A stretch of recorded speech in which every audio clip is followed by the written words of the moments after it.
It's time, Detroit. Let's go to work.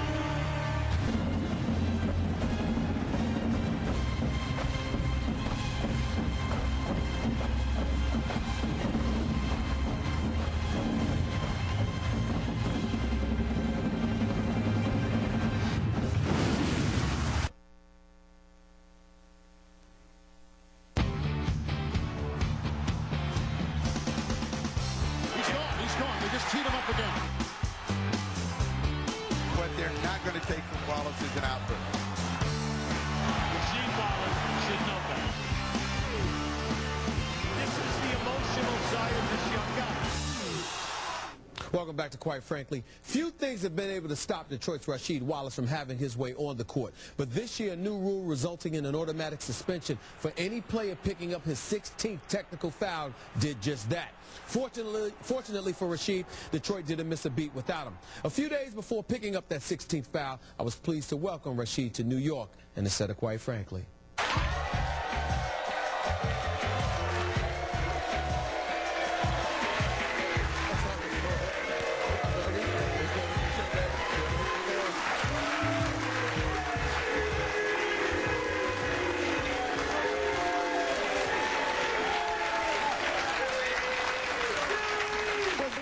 Man, chilling, you know, going through the phases.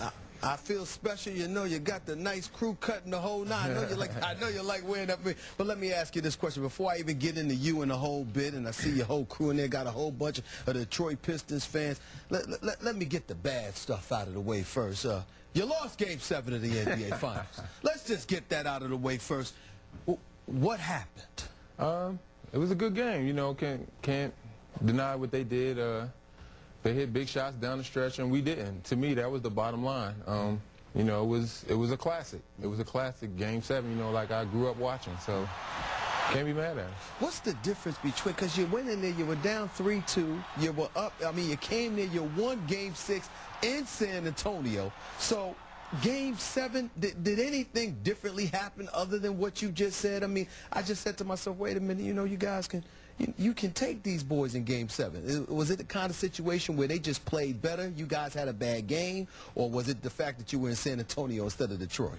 It was just a good game. They did play well. I'm not taking nothing away from them. Like I said, we just missed some shots, and they hit some shots. They did what they were supposed to do to win it, and got to take my hat off to them. But, you know, it turned out to be a good rivalry, and hopefully we'll see them back there again this year. A lot of people have speculated that, you know, Larry Brown, he was the coach last year, and a lot of things were very distracting to the team because there was a lot of noise about whether or not he would be there or whether or not he would be coaching elsewhere.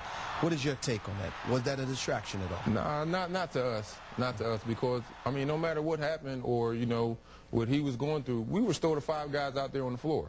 So, I mean, we can't sit up here and say, oh, I missed the shot because Larry talking about he might leave or, you know, something like that. No, we were still the 5 guys out there on the floor, so it falls on no one's shoulders but ours. But it didn't have any kind of impact on this team last year? I mean, no, I don't think it did. Right. I don't think it did. You know, guys just look past that, you know, because that was dealing with his future, something personal with him. So, I mean, you know, we just took it in stride. Now let's get to this season. I mean, how has life been different playing under Larry Brown to now playing under Flip Saunders? Explain the difference. It's a big difference. LB, pound for pound, he's more defensive minded, and Flip, he's like Steve Spurrier of basketball. You know, he want to put them points up there. He has a whole lot more offensive sets, and he likes that transition game, which I think we're pretty good at being an East Coast team. How do you like it? I mean, you're one of the unselfish guys in the league. You pass up far too many shots as far as because this guy shoots 48% from the field on a regular basis. So that means you make most of the shots you take. Unfortunately, you don't like to take enough to some of us. How do you like the fact that it's a wide-open offensive system? Oh, it's cool, because you never know who won't be the man. You know, with most teams, you're expecting guys, okay, well, I know he's going to go out here and get 30 tonight, or I know he's going to go out here and get 25 tonight. But with us, you never know where it's coming from. It could be me one night. It could be Chauncey the next night. It could be Ben.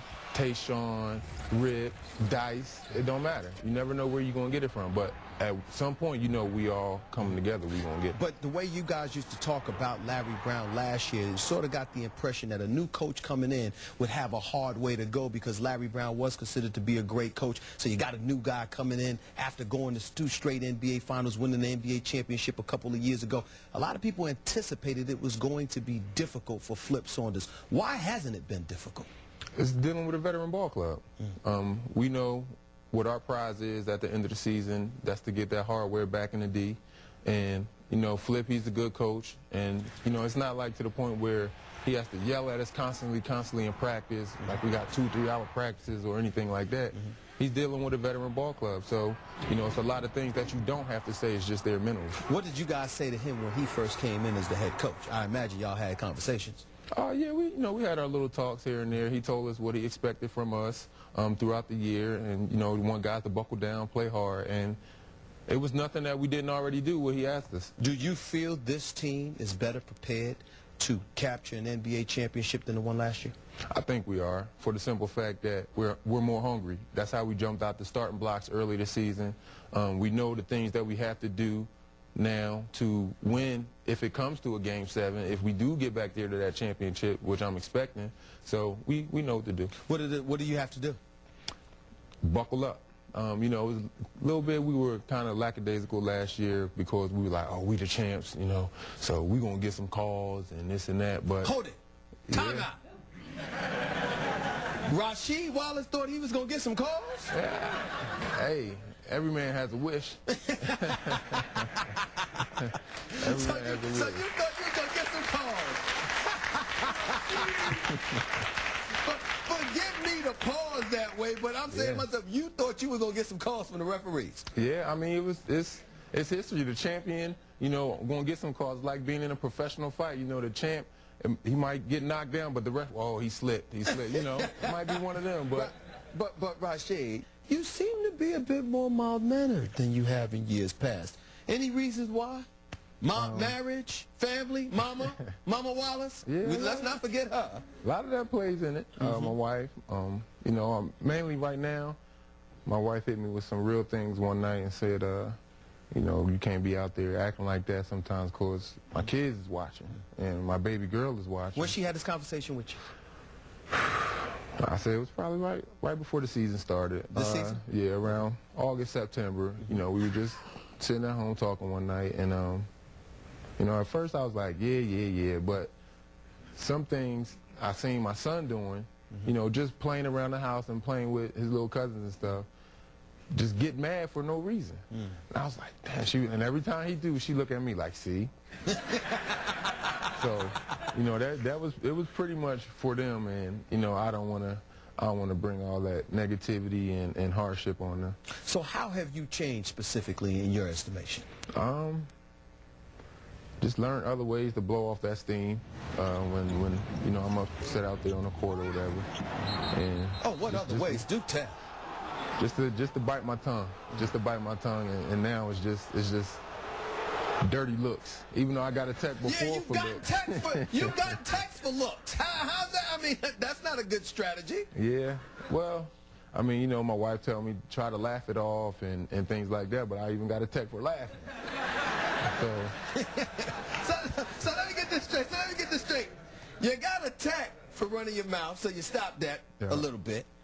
You got a text for looking at a referee and frowning. So now you're laughing, and you got a tech for that.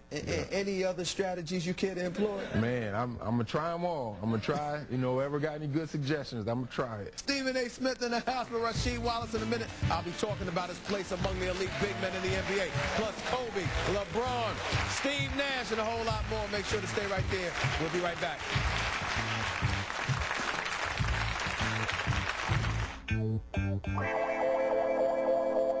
Kobe, LeBron, Steve Nash, and a whole lot more. Make sure to stay right there. We'll be right back.